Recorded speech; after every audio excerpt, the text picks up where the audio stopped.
Welcome back to Tracking That, a channel where we try to track what liberals are saying but end up not being able to as usual. So there's been an all-out assault against Donald Trump from all the indictments, and the Democrats are using the power of the judicial system to take him out in any way possible. Whether it's magically making up inflation of his assets, which confuses me why we're all worried about that type of inflation, but what do I know? Or showing so-called evidence of paying someone to not talk, which let's say was true and at the very maximum should be a misdemeanor. Even then they didn't have evidence of intent to commit fraud, so it was all bogus. But this gives Joe Biden a clear victory. He accomplished the power of uniting the country. That is uniting the country to vote him out. Kevin O'Leary on the Piers Morgan show brought up a good point. He said 24 months ago Trump did not have control of his own party and that 1/3 were rebelling.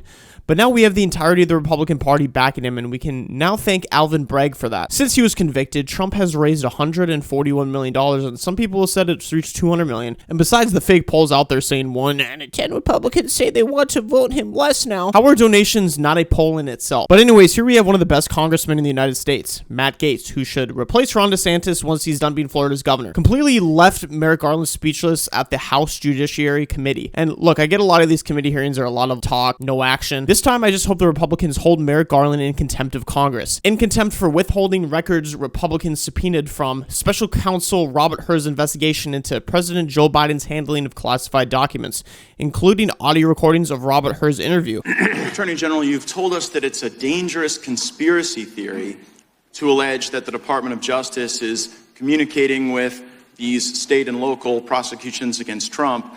You can clear it all up for us right now. Will the Department of Justice provide to the committee all documents, all correspondence between the department and Alvin Bragg's office and Fani Willis' office and Letitia James's office?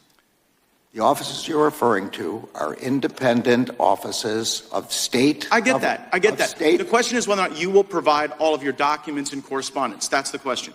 I don't need a history lesson.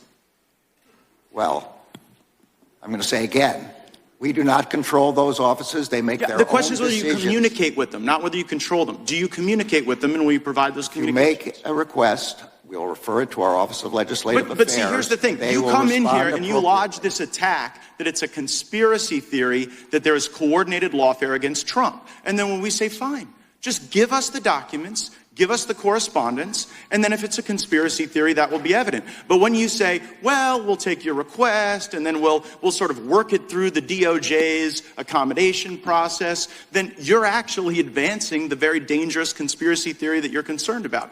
Now, you were a judge, once nominated the highest court in our country. When you were a judge, I'm just curious, did you ever make political donations to partisan candidates? No. No, and you didn't because that would create the potential appearance of impropriety. I didn't because there's a federal rule barring federal judges from making contributions. Right, but under that same theory of attacks on the judicial process, like, shouldn't someone be owed like a jury of their peers and a judge that's non-biased rather than getting a judge from your political opponent's donor file? I'm well aware that you're not asking a hypothetical. You're asking me to comment on a jury verdict in another jurisdiction which has to be respected. I won't comment on it. That case is still ongoing. The defendant, Mr. Attorney General, I hadn't asked you about the verdict yet. We were getting there. I was talking about the judge. And so let me ask you this question about your time as a judge. Was there ever a time when you were a judge when you had a family member who was personally profiting off of the notoriety of a case that was before your court? Look, I'm going to say again, it's very clear you're asking me to comment on a case in another jurisdiction. No, wait, hold on, Mr. Attorney General. Did you ever have a family member profit off of the notoriety of any case that you sat over? Say again, you're asking yes or no? You're asking me to comment on a case currently. Well, it seems you're connecting the dots, Mr. Attorney General. I'm just asking you as to a general principle, but you are aware that Judge Merchan's daughter was profiting off of this prosecution. You are aware that that creates the appearance of impropriety. You know the very reason there's a federal rule against judges giving donations is because it is the very attack on the judicial process that we're concerned about. I'm sorry, I don't agree with anything you just said, but I'm not going to comment on it. Okay, so you won't comment on it, Mr. Attorney General, but you had no problem dispatching Matthew Colangelo. Who's Matthew Colangelo? That is false. I did not dispatch Matthew Colangelo. Matthew Colangelo became the Assistant Attorney General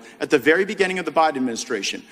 without having been Senate confirmed, goes and gets this senior role at the DOJ, and then after, I believe it's Gupta replaces Colangelo, Colangelo makes this remarkable downstream career journey from the U.S. Department of Justice in Washington, D.C., and then pops up in Alvin Bragg's office to go get Trump. And you're saying that's just a career choice that was made that has nothing to do with the lawfare coordinated by the DOJ. Saying it's false. I did not dispatch Mr. Colangelo anywhere.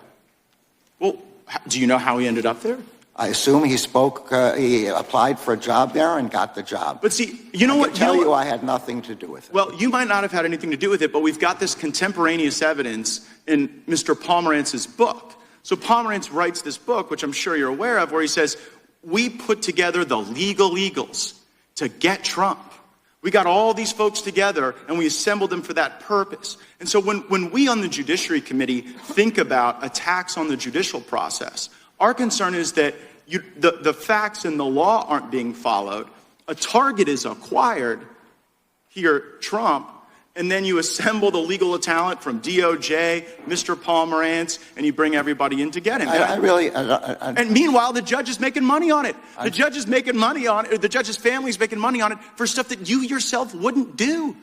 You know, no one's going to buy this. No one's going to believe it. It's going to create great disruption. And I am saddened by it because, like you, I have given my life to the law. I care deeply about the law. And I think that the lawfare we've seen against President Trump will do great damage well beyond our time in public service. I see my time's expired. I yield back. If those hypotheticals weren't the biggest gotcha moments of all time, I don't know what is. This nervous fucking weasel didn't answer a single question because he knows exactly what he's doing. He's also arrogant, did I mention that? But Matt Gaetz brought up an incredibly important point. Matthew Colangelo, once the number 3 official in the Biden administration Department of Justice, magically slipped his slimy little self into Alvin Bragg's office. I mean, they're not hiding as well. We're being told to trust the judicial process, and yeah, I'll trust it once the judicial process quits allowing convictions to be upheld when there's either mob mentality or political juries or judges who have donated to the Biden campaign and having a daughter profiting off the case. I mean, the fact that I say this in a sentence really goes to show how far the U.S. has gone in the gutter since Biden took office. Alvin Bragg, Fani Willis, Letitia James, this is not a conspiracy. But check it out, 2024 will be the real verdict, so we need everyone who hated Trump to put their egos aside and be on the right side of history. To wrap this video up, I have a very interesting announcement what Donald Trump's campaign is doing.